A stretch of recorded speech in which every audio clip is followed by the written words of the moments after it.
மாண்புமிகு உறுப்பினர் சவுந்தரபாண்டியன்.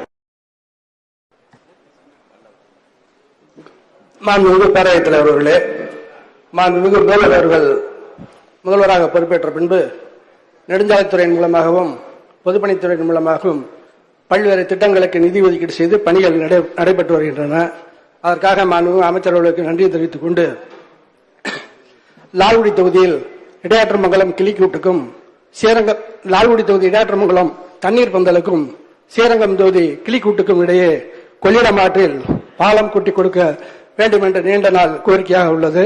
மாண்புமிகு அமைச்சரிடத்திலும் இது குறித்து கடிதங்கள் வாயிலாக தெரிவித்துள்ளேன். மாண்புமிகு அமைச்சர் அவர்கள் இந்த பணியினை நிறைவேற்ற தர முன் வருவாரா என்பதை தங்கள் மூலம் அறிய விரும்புகிறேன். இது அரசு பரிசீலனை இருக்கிறது. அது இந்த மானிய கோரிக்கைக்கு பின்னால் முதலமைச்சருடைய கவனத்துக்கு கொண்டு வந்து அதை நிறைவேற்றுவதற்கு இந்த அரசு முயற்சி செய்யும்.